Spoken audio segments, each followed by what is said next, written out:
नमस्कार, मैं Uttara Pradeep Parsekar, dance choreographer और ड्रेस डिज़ाइनर हूँ। ये मेरी बेटी भारती, जिन्होंने मेरी ज़िंदगी में सारी सहायता, और ये मेरी सहेली और छोटी सिस्टर, जिन्होंने मेरी सारी सहायता को पूर्णता में पहुँचाया।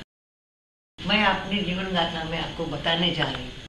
मेरा जन्म अलीबाग जैसे एक गांव में हुआ और मैं छोटी वहीं पे पली बड़ी हुई। मेरा जो गांव था अलीबाग, वहाँ मेरे नाना नानी रहते थे। मेरी नानी जो थी बाल विधवा भी शादी की, और मेरे नाना जो थे उन्होंने बाल विधवा के साथ शादी की। तब पूरे ब्राह्मण समाज ने उन पर बहिष्कार डाला था। मेरे नाना नानी ने सोचा था कि अपने समाज में अपन पूरा डेवलप करेंगे, समाज को बदल डालेंगे। और उन्होंने उस वक्त से, यानी ये बात होंगी उनकी उस जमाने की जब अंग्रेज का राज था, उन्होंने पूरा एजुकेशन अपने बच्चों को देके, अपने बच्चे सब अलग अलग कास्ट में शादी करके दिए और पूरे अपने समाज का सुधारना किया। उसके बाद में हमारा जन्म हुआ, हम बड़े हुए, फिर हम बम्बई में आ गए। फिर मेरे पिताजी गांव से बम्बई आए। बॉम्बे में उन्होंने अपना कारोबार शुरू किया और टेलरिंग का बिजनेस था उनका, जब अंग्रेज का राज था। उसके बाद में हमारे पिताजी ने शादी की और हमारा जन्म हुआ। हमारा जन्म गोवा के करीब अलीबाग गांव है, पनवेल की तरफ अलीबाग में हुआ था, समुद्र के किनारे। फिर हमारी पूरी एजुकेशन हमारा जो हुआ वो मुंबई में हुआ। हमारी ज़िंदगी फिर मुंबई में ही शुरू हो गई और वहाँ से फिर हम स्कूल का हमारे जो स्कूल के दिन थे वो दादर में हमारी स्कूल थी, दादर एजुकेशन स्कूल। वहाँ से फिर मैं मैट्रिक हो गई और एसएससी होने के बाद में फिर मैंने JJ school of art join किया और मैं कमर्शियल आर्टिस्ट हूँ। फिर मैंने वहाँ पे 4 साल का कोर्स किया कमर्शियल आर्टिस्ट के दरमियान ही मेरी, जब मैं 3rd ईयर में थी, 4th ईयर में अपीयर होने वाली थी, तब मेरी शादी हुई और मेरी ज़िंदगी को एक नया मोड़ आ गया।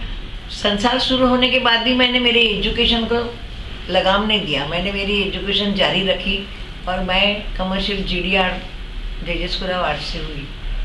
उस दरमियान मुझे बड़ा शौक था डांस करने का, पर मेरे घर में मेरे पिताजी को, मेरे घर के लोगों को पसंद नहीं था, क्योंकि हमारे इसमें शादी होने के बाद या तो हमारे कास्ट में डांस तभी तो नहीं था कि डांस करना या वहाँ मटकना ठटकना, ये तो हमारे पिताजी को बिल्कुल ही पसंद नहीं था। मेरे जो गुरुजी थे, जादव गुरुजी, उनके यहाँ पे मैंने आर्ट एंड क्राफ्ट का ज्ञान ले लिया और उसी वक्त मैंने बहुत कुछ सीख लिया कि ज़िंदगी में खुद को होनहार बनाने के लिए हर शिक्षा को अपनाना चाहिए। उस वक्त साईं बाबा का कुछ काम किया था, तो साईं बाबा की मुझे साईं बाबा की भक्ति हो गई।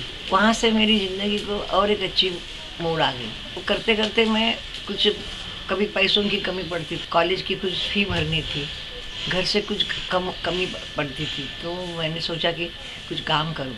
तो मैंने फिर एक जगह पे काम किया। वहाँ पे मैंने साड़ी पेंटिंग और डिज़ाइनिंग का, फैब्रिक का काम करती थी। नया काम था, मुझे सीखने में बड़ी मज़ा आई। मेरी सहेली की मम्मी थी, उसने मुझे परिचय करवा दिया आशा भोसले के। आशा भोसले का कुछ काम मुझे मिला, तो आशा भोसले बहुत लगाव हुआ और आशा भोसले दीदी को भी मुझसे बहुत लगाव हुआ। उस वक्त उन्होंने मुझे कुछ बातें बताई। उन्होंने कहा कि उत्तरा, हर एक औरत को, हर स्त्री को कहीं ना कहीं प्रॉब्लम्स आती ही है, कोई उससे बचा नहीं है, तो अपने आप को तो इतना मायूस मत समझ, अपने आप को कुछ तैयार कर। तब उसने एक सेंटेंस बोला था, एक वाक्य बोला था कि सिर सलामत तो पगड़ी 50। तो मैंने ये तभी मुझे समझ में नहीं आया था कि क्या बात है। फिर जैसे जैसे मैंने एक्सपीरियंस लिया, तब मुझे मालूम पड़ा कि अपने आप को काबू में रखना चाहिए, अपने गुस्से को, अपने दिमाग को हमेशा काबू में रखना चाहिए। मेरा वक्त पहला ही था कि मैं बड़ी आलीशान गाड़ी में बैठी और मैंने उनका गाने के रिकॉर्डिंग को गई थी। तब आशा भोसले ने इतना सुंदर, दीदी ने इतना सुंदर गाना गाया था। आशा दीदी इतना अलग ढंग से गाती थी कि मुझे भी लगा कि नहीं, मैं भी कुछ बननी चाहिए। आशा दीदी ने फिर मुझे बताया, उत्तरा अगर तुझे नृत्य आता है तो चल मेरे साथ। और आशा दीदी ने मुझे डांस डायरेक्टर मनोहर के साथ में मेरी पहचान कर दी। पर वो सिनेमा का जो था वो मुझे कुछ भा नहीं रहा था, तो मैंने उनसे डांसेस सीख लिया, अच्छे से अलग अलग ढंग के डांसेस सीखे। फिर उसने ही मुझे कहा कि महाराष्ट्र का ये डांस का ये होता है, उसमें तू भाग ले। तो मैंने वो फॉर्म भरा और मैंने सारे बच्चों को इकट्ठा किया, कॉलेज के बच्चे, मेरे दोस्त, सहेलियाँ, सबको इकट्ठा करके मैंने एक ग्रुप बनाया और उस कंपटीशन में, तब महाराष्ट्र के कंपटीशन में उतरी और वहाँ पे मुझे डांस कोरियोग्राफी का खिताब मिला। उस वक्त मुझे पता ही नहीं था कि डांस कोरियोग्राफी का क्या मीनिंग होता है, कोरियोग्राफी का क्या मीनिंग होता है। डांस कोरियोग्राफी जैसे मुझे पता लगा कि डांस कोरियोग्राफी कुछ क्रिएशन करना पड़ता है डांस में, तो मैंने स्टडी करना स्टार्ट कर दिया कि मुझे कुछ ना कुछ आना चाहिए, ऐसा आना चाहिए कि मैं लोगों को इससे कुछ अपने आप को अच्छी तरह से खड़ा करूँ। फिर मैंने देखा तो काम करना चालू किया, कॉलेज की कोई डांसेस कोरियोग्राफ करने लगी। बहुत सारे कॉलेज बॉम्बे के, सिद्धार्थ कॉलेज है, एलईडी कॉलेज है, उन कॉलेजेस को डांसेस का कोरियोग्राफ करते करते मैं अपने आप में एक पैसे का अच्छा संचय बनाया। और फिर मैंने सारे बच्चों को लेके मैंने बहुत सारे प्रोग्राम किए, उसकी कोई गिनती नहीं है। और उस वक्त हमारे पास तो ऐसे कैमरे और ये वीडियो ऐसा था नहीं, तो मुझे जो भी करना था मुझे करने के लिए मौका नहीं मिलता था। फिर मेरी सहेली ने कहा कि तू नागपुर में आ जा, नागपुर में आके तू देख लेना कि कैसे है नागपुर, कैसा है, क्या है। तो मैंने सोचा चलो मैं नागपुर चल के आती हूँ। बच्चों को लेके मैं नागपुर में जब आई तब मैंने देखा कि अरे मैं ये पिक्चर लाइन में जाना, यहाँ जाना, वहाँ जाना, लोगों को पूछते रहना, उससे भला अच्छा है कि मैं यहाँ पे अपना कुछ करूँ। तो मैंने फिर नागपुर में आने के बाद मेरी सहेली के यहाँ मैं रहती थी, मैंने लोगों से परिचय किया, लोगों ने मुझे मदद की। उस वक्त मुझे मनोहर भैसालकर करके एक भैया है, उन्होंने, मिस्टर मनोहर भैसालकर एक साहित्य संघ के डायरेक्टर के पोस्ट पे थे। उन्होंने मुझे कहा उत्तरा अगर तू सही में चाहती है कि तुझे कुछ करना है तो तू यहाँ रह जा, हम आपको सभी मदद करेंगे। और उस वक्त उन्होंने जो मुझे मदद का हाथ आगे किया और मुझे जो उन्होंने प्रोत्साहन दिया, उससे मैंने नागपुर में अपना अच्छा काम करना चालू कर दिया। और फिर मैंने कुछ अच्छे लोगों से मुलाकात करवा के उनसे मैं यहाँ वहाँ जाके पूरी नागपुर की मालूमात की। उस वक्त मेरे साथ में एक छोटा सा साइकिल रिक्शा वाला था, वो बेचारा मेरे साथ में आता था और साइकिल रिक्शा से मुझे पूरा नागपुर उसने बताया कि नागपुर में कहाँ क्या मिलता, किस तरह से यहाँ पे क्या क्या है। तो मैंने देख लिया और फिर सोचा कि चलो मैं इस तरह से काम कर लूँ। और मैंने फिर नागपुर में बम्बई छोड़ने का इरादा कर लिया और अपने घर बार को सब छोड़ के बच्चों को लेके मैं नागपुर में सेटल हो गई। और उस वक्त मुझे एक छोटा सा काम मिला, उनका एग्जीबिशन का काम था। उस एग्जीबिशन के काम में मैं कुछ उनको मदद कर रही थी, स्टॉल्स थे मेरे पास और मैंने डिस्प्ले का काम किया था। तो मैंने देखा यहाँ पे लोगों की तो भीड़ नहीं हो रही है, किस तरह से अपन उसके भीड़ को जमा करेंगे। तो मैंने उनको कहा कि सुरेश जी अपन यहाँ पे 2-4 डांसेस करेंगे तो चलेगा? तो बोले कि कैसे करेंगे? तो मेरे पास तो कुछ भी नहीं था नागपुर में जब मैं आई। तो मैंने, मेरी सहेली ने मुझे कहा कि चल मैं मदद करती तुझे। तो उसने मुझे एक हाथ मशीन दी, तो वो हाथ मशीन से मैंने कपड़े सिलाना चालू कर दिए। और फिर मैंने सोचा कि चलो, जब भी मैं बम्बई में काम करती थी तो एक गुरुजी थे, उनके साथ में मैं, सचिन शंकर करके थे, उनके साथ में काम करते समय सचिन सर के यहाँ पे बहुत कपड़े बनाते थे, टेलरिंग का काम चलता था, डांस के जैसे विविध कपड़े बनाते थे। तो मैं वहाँ से छोटा काम करने के लिए गई थी, कपड़ों की घड़ी कपड़े लगा के रखना। उस वक्त मुझे लगा कि नहीं, ऐसे तो कपड़े मैं भी सिलाऊंगी तो बहुत अच्छा होगा। जब मैं नागपुर में आई तो मैंने उस बात को यूटिलाइज़ किया कि डांस के साथ साथ अगर मैंने कपड़ों का भी काम किया तो कैसे हो जाएगा। बच्चों को यहाँ कपड़े मिलेंगे, नए नए कपड़ों के साथ में ही बच्चे डांस करेंगे। मेरे लिए नागपुर में वो नई बात थी और चैलेंजिंग बात थी कि इतने बच्चों के कपड़े सिलाना। मेरी पहचान तो किसके साथ ज़्यादा थी नहीं, पहचान बढ़ा नहीं थी मुझे, लोगों ने पर मुझे बहुत से हेल्प की। फिर मैंने, मेरे पड़ोसी में एक टेलर था, मेरी एक सहेली थी जिनके घर में जाती थी, तो वो हमेशा टेलरिंग का ये करती थी। मैंने उसको बुलाया, सभी को बुला के मैंने पूछा कि मैं ऐसा काम ले रही हूँ तो मुझे आपकी मदद चाहिए, ज़रूरी है, तो आप करेंगी क्या? तो सभी ने कहा कि हाँ हाँ दीदी ले लो, हम पूरा काम करेंगे, कोई टेंशन मत रखो, जो भी काम आप बताएंगे हम सीखेंगे और करेंगे। तो मैंने सारे बच्चों को इकट्ठा किया और उनको मैंने एस्टीमेट दिया कि इतना इतना खर्चा आएगा, इतना इतना होगा। उस वक्त मुझे नागपुर में किशोर टुटेजा करके थे, उनका कपड़ों का बड़ा काम था, वो उनके भी तो रेडीमेड का कुछ काम था। उन्होंने कई बार मुझे कहा कि उत्तरा जी आपको जो भी लगे मैं आपको मदद करूँगा, पर मुझे लगता था कि क्या सभी लोगों के साथ कैसे क्या काम करेंगे। तो मैंने उनको पूछा किशोर जी ऐसे ऐसे बात है, मुझे आप मदद करोगे? और बोले क्यों नहीं करूँगा मदद। फिर ठक्कर करके यहाँ पे उनका दुकान था, वहाँ पे सारे रेडीमेड कपड़े मिलते थे, कुर्ते पैजामे ये वो। उनके पास गई, उनके लड़की को मैं डांस सिखाती थी, तो मैंने उनको पूछा कि ठक्कर जी ऐसा है, तो बोले अरे ज़रूर करेंगे, आप करो, हमारे लिए भी नाच की बात है ये कि आप कुछ काम आपको मिला करके। मैं बोली ठीक है। फिर मैंने सभियों के का हेल्प लेके एक प्रोग्राम को आह्वान दे दिया कि मैं करती हूँ, और उनका नाम है केसी बजाज। उनका बड़ा स्कूल है, महात्मा गांधी स्कूल, नागपुर में सबसे बड़ा स्कूल था उस वक्त। तो मैंने उस काम ले लिया और मैंने फिर बच्चों को लेके मैंने मेरे डांस कुछ जिनको नया नया सिखा रही थी मैं खुद थी, और हम लोगों ने वो 2-2.5 हज़ार बच्चों के कपड़े सिलाना चालू कर दिया, लोगों को काम मिला।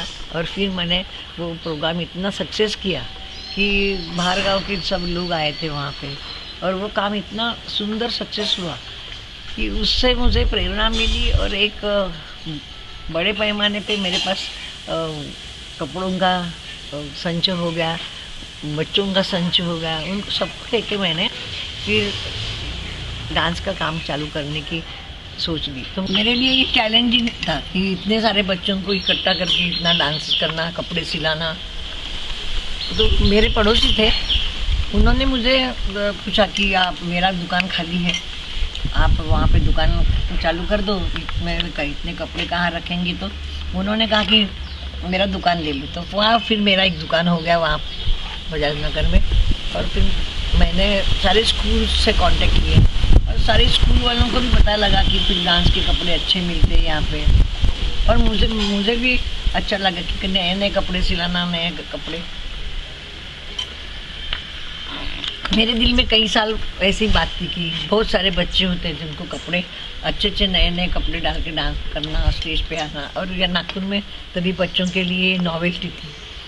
फिर मैंने सारे बच्चों को इकट्ठा करके डांस का ग्रुप बनाया। लोग मुझे पूछने लगे आप डांस सिखाते हैं? मैंने कहा ठीक है, डांसेस की क्लासेस शुरू कर दिए। और फिर लोगों ने, नागपुर के लोगों ने ही मुझे बहुत साथ दी।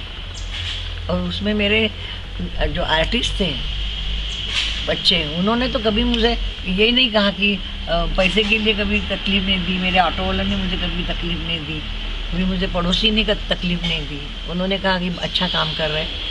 बस ऐसे करते करते करते करते मैं कॉलेज, स्कूल्स, फैशन शो, ये सब मैंने नागपुर में स्टार्ट किया। उस वक्त थोड़ा लोगों के लिए ये अजब की बात थी कि ये मॉडलिंग करना, डांस करना, लड़के लड़कियाँ इकट्ठे आना। पर फिर हम अगर नहीं करेंगे, मेरे नाना नानी ने सिखाया था कि बदलाव, समाज में बदलाव लाने की ज़रूरत है, लोगों के विचारों में बदलाव लाने की ज़रूरत है। तो मैंने अपने विचार उन सबके सामने रखे कि इस तरह से अपन एक दूसरे के साथ मिलके काम करेंगे, एक दूसरे के फैमिली मेम्बर बन के काम करेंगे तो हम बहुत कुछ कर सकते हैं।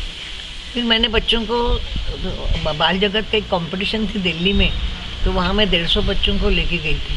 सभी बच्चों के माँ पेरेंट्स को मैंने पूछा, तो पेरेंट्स ने बड़े प्यार से मुझे अनुमति दी कि करो, आप काम करो, हम हमारे बच्चों को भेजेंगे। तो 150 बच्चों को लेके जब मैं नागपुर से दिल्ली निकल रही थी, तो स्टेशन पे देखने के लिए मुझे इतनी भीड़ थी कि कौन लेडी है जो इतने सारे बच्चों को लेके जा रही है। कई लोगों को ऐसा था तो उस वक्त कि मैं बच्चों को वापस लाऊंगी कि नहीं, मैं लेके जाऊंगी, क्योंकि ऐसे मामले भी लोगों ने सुने होंगे। पर ये तो नहीं होता कि इस तरह से सारे बच्चों को लोग गलत रहते हैं।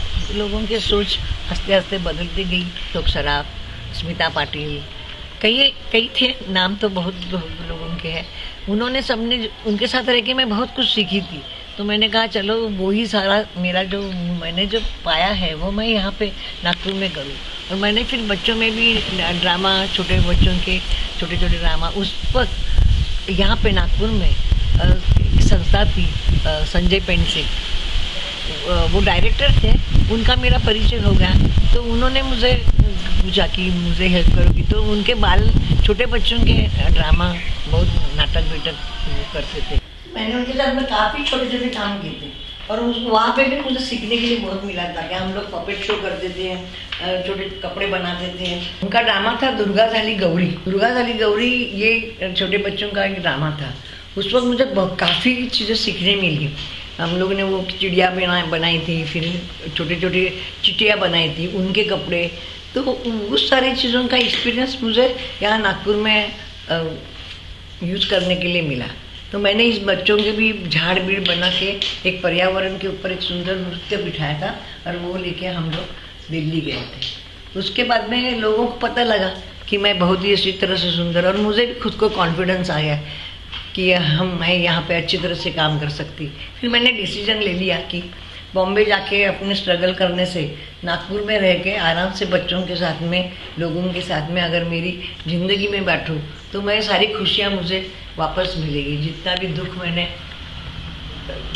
लिया था शादी के बाद, उसको मैंने भूल कर सारा काम करना चालू कर दिया। और मैंने, मेरे जैसे कितनी सारी औरतें होंगी जिनको ये फैमिली प्रॉब्लम्स आते हैं, कभी कभी डेस्परेट हो जाते हैं ये औरतें कि मैं क्या करूं, मैं क्या करूं। मैं उनको एनकरेज करती थी कि नहीं, खुद खुश रहेंगे, खुद कुछ काम करेंगे तो हम दूसरों को देंगे, और दूसरे की खुशी जब होगी तब हम खुशी पाएंगे। तो मैंने फिर वो स्टार्ट कर दिया काम। अच्छा, ऐसे डांस करते करते बच्चों को भी मैंने इकट्ठा करती थी, फिर अच्छा अच्छा खाना बनाती थी और बच्चों को अच्छी तरह से पेट भर खा के फिर उनसे डांसेस करवा लेती थी। वो बच्चे भी बड़े खुश थे कि आंटी के घर जाएंगे तो खाना पीना खा के मस्त मजा करते हैं हम लोग। फिर मुझे यकीन आ गया कि मैं इस तरह से अगर लोगों को अपने साथ में रखूं और उनके साथ में मैं अपनी ज़िंदगी बिताऊं तो मैं बहुत कुछ कर सकती हूँ। और मैंने नागपुर में अपनी ज़िंदगी को एक नया मोड़ दे दिया। और वहाँ से मैंने फिर नागपुर से विदर्भ में, पूरे विदर्भ में मेरे नाम की चर्चा हो गई।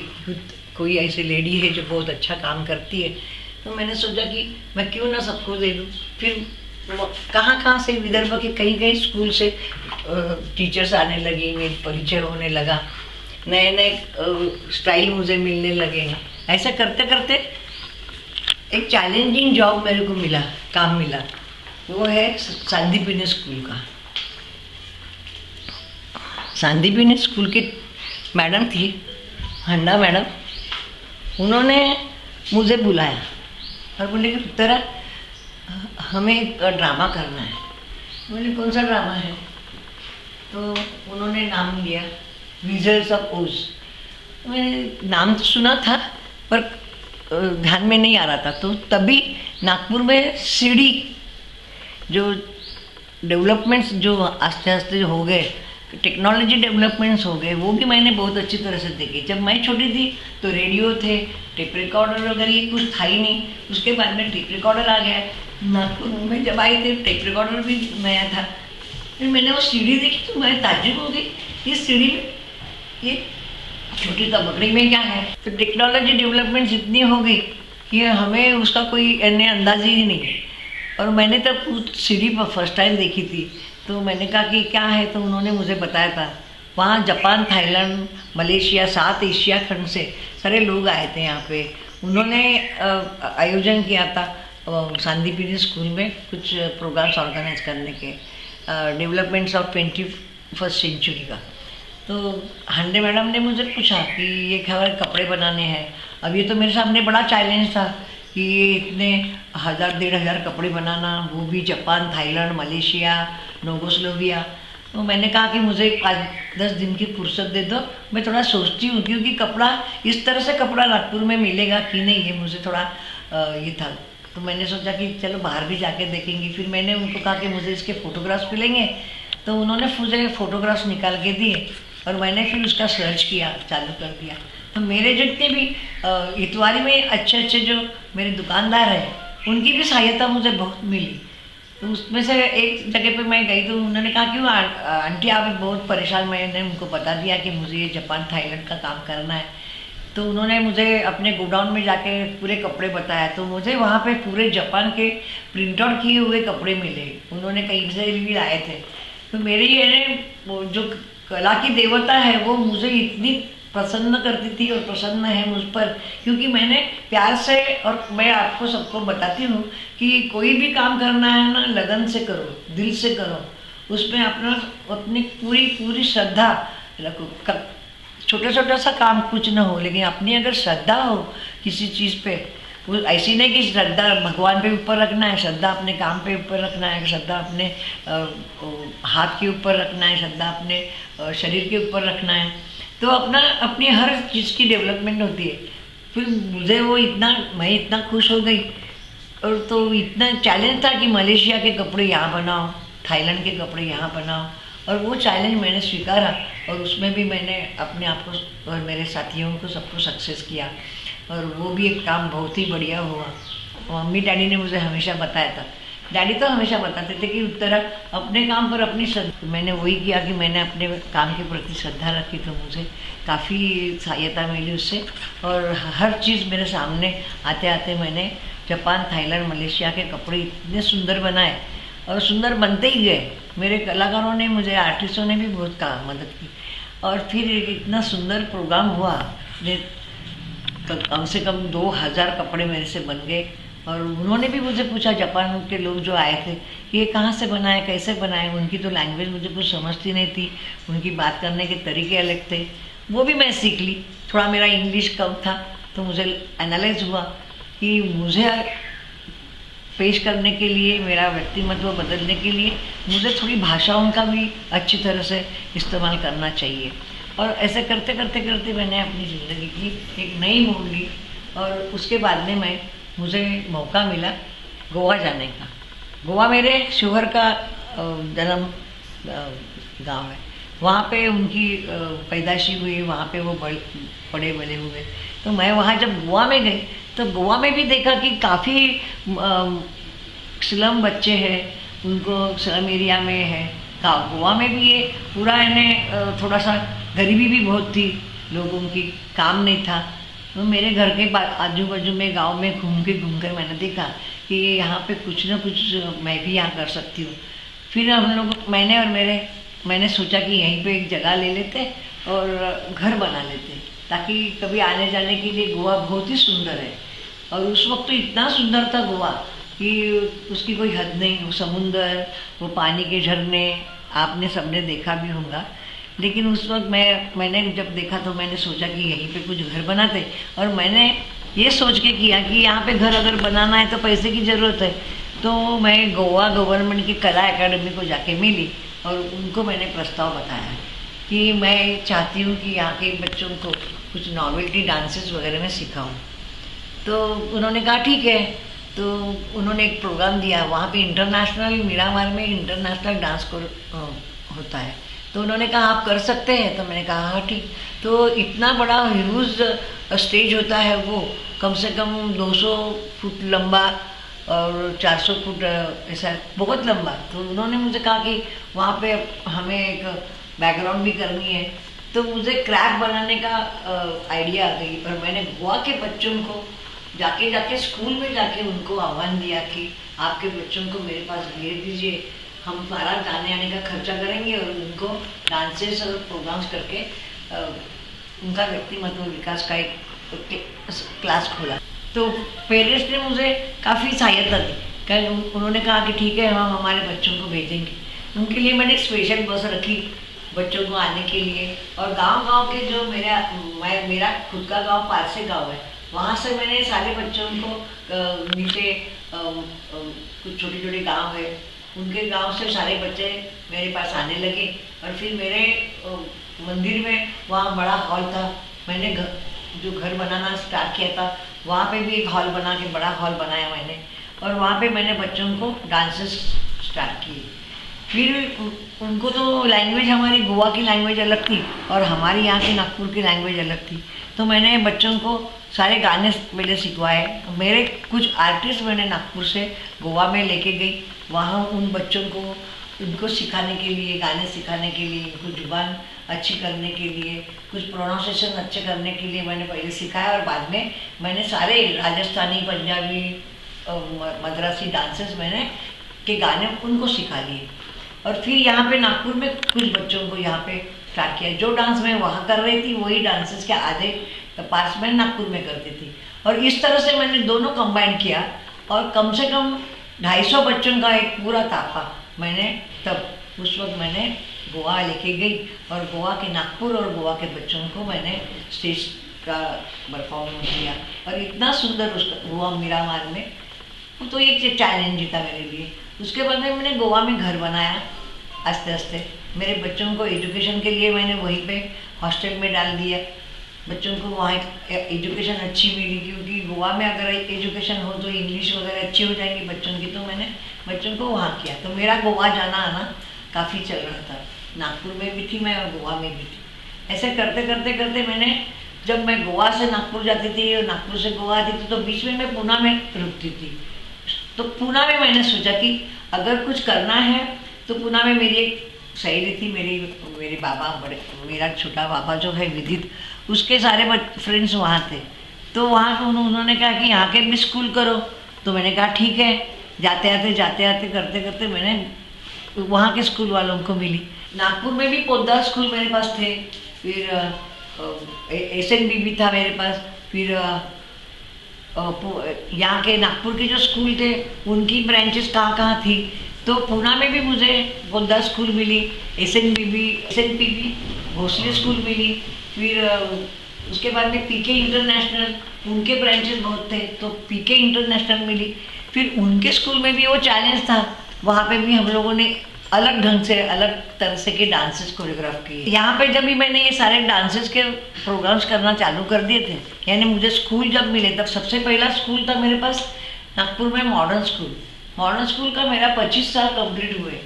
मैंने कोई भी स्कूल में कभी भी किस तरह से तकलीफें लोगों का नहीं थी और मेरे अच्छे रिलेशन बने।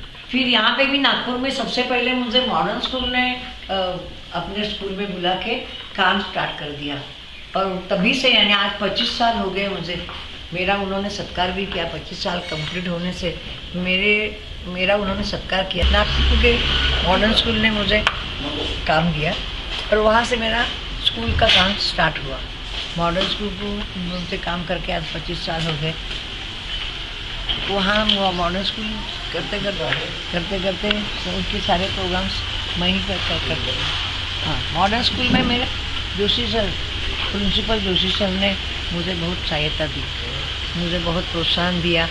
और स्कूल 25 साल हुए मुझे, उन्होंने मेरा 25 साल हुए उसका सत्कार किया। उनके स्कूल को 25 साल हुए तब उन्होंने मेरा सत्कार किया कि मैंने उनके स्कूल में काम किया। उसके यहाँ के जितने भी स्कूल हैं, यानी BKVB, BVM, Siraj madam principal Siraj madam का टिप-टॉप स्कूल, यानी जितने भी नागपुर में स्कूल हैं उनके फाउंडर मेंबर मैंने बहुत कार्यक्रम किए।